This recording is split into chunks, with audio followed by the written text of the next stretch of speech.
All right, Virgo, thank you for tuning in or tuning back in to part two.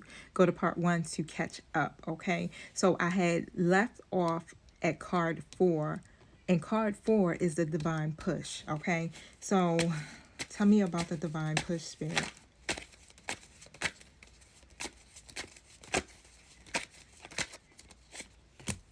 The Queen of Swords in the upright position, and then card five, the results of rising up. The Five of Cups in the upright position. Let me clarify that. Thank you, Spirit. The Three of Swords in the reverse position. All right now. Um,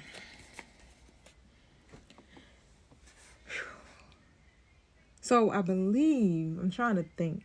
Sometimes you forget because you stop and then you take a little break and all that other stuff.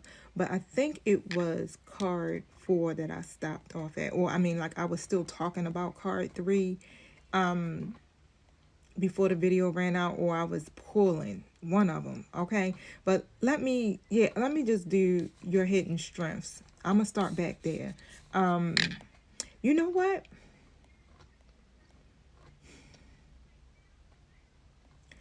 All right, so I got the Hierophant in the reverse position for your hidden strengths, right? And that all the Hierophant literally speaks about leadership, right? This speaks about when it's in an upright position, it's usually you're doing something traditional, okay? Work in a government position, if it's religion, it could be some religious things like preaching, evangelism, stuff like that. And maybe you could have been very devout Christian or something at one point, or whatever religion you practice. And then all of a sudden, you begin waking up. And so your ideas start changing. Your belief system start changing a bit, okay? I feel like that's also why you've been underestimating yourself too, right? Because you're not like everybody else. You don't think like everybody else. You're different. You're different from your friend group, your family members, everything, okay? The Hierophant reverse is really powerful, even though it may feel like it's not. But you are a spiritual rule breaker, Virgo. You a path maker. You the paradigm shifter. You understand? Like, again, you are not here to be upright. You break the traditions, the structures, okay? And you don't teach the traditional way. However way that you teach, like I'm a professor in real time.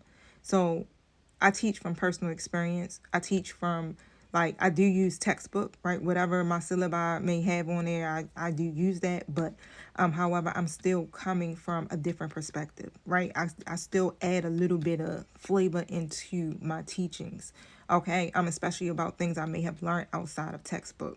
But you don't fit inside the systems, okay? You're the one that disrupt the systems.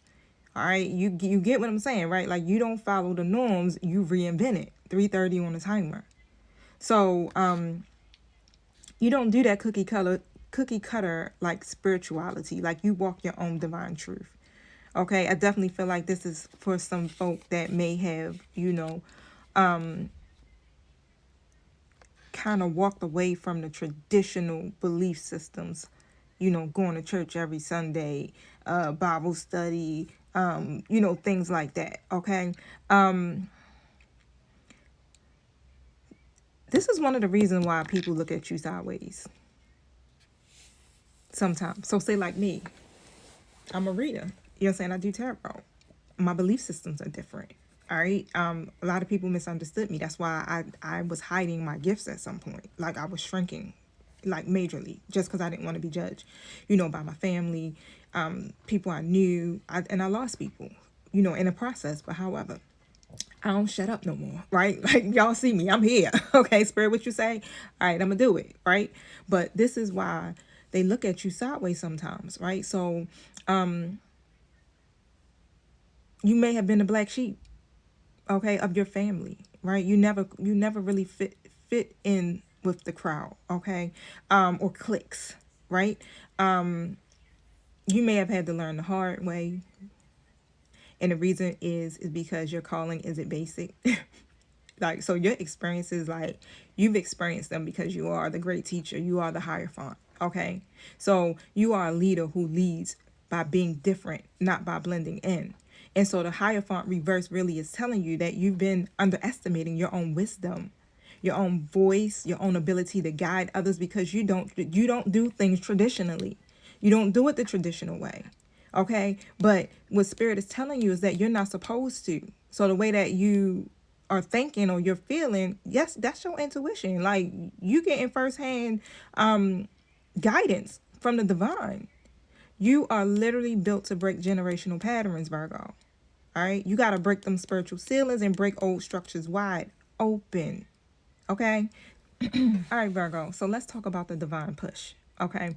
And so with the divine push, I got the Queen of Swords in the upright position so that you could see it. And then what I just heard is like the judgment. That's what's been kind of holding you back, the judgment. But with this Queen of Swords coming out, so Spirit is pushing you into this new season of clarity, confidence, and cutting through the bullshit. No apologies, right? Maybe I should have said the BS, right? And that's what the Queen of Swords does. You see, she's sitting there with her sword. Baby, she not playing with you. Okay? She clear as crack. And she call it how she see it, right? But it's very assertive. It's not, toxic at all. Okay? It's unapologetic. And that is the energy where Spirit is saying that you need to come from. You can't sugarcoat nothing. You can't be tiptoeing around people. You can't be dimming your truth, right? Because it just to make other people comfortable. That's not who you are called to be. You are called to be the Queen Rising, right? The Empress.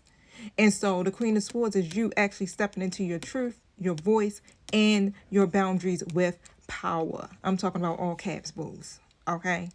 This is that divine feminine authority.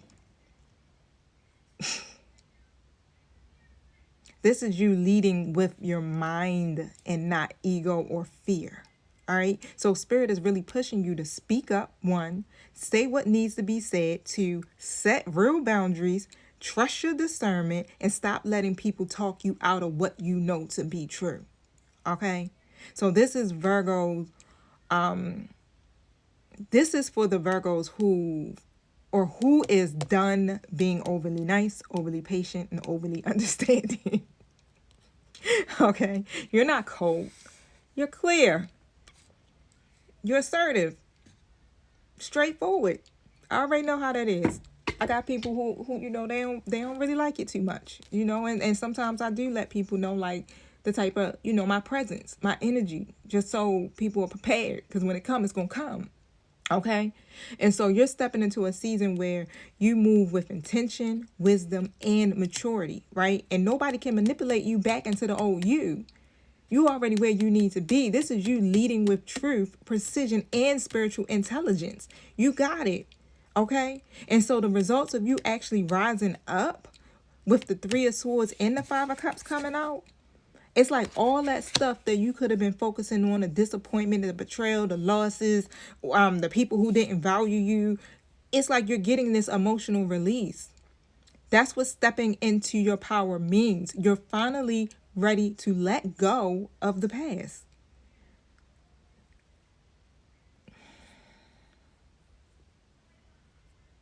Literally, you're leaving behind the people who loved you when you were convenient. The grieving, that's the old version of you, right?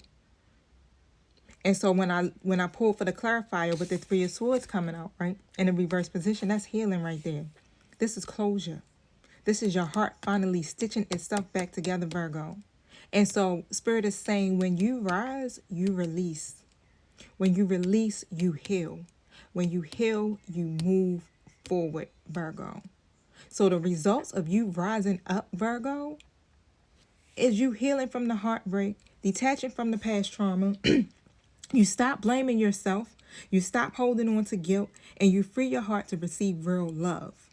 So this is emotional liberation that's happening. This is forgiveness, not for them, but for you, Virgo. Okay? And so what Spirit is really saying to you is that the moment you stop playing small is the moment your heart becomes light enough to move into your blessings. The pain is going to no longer control you, Virgo.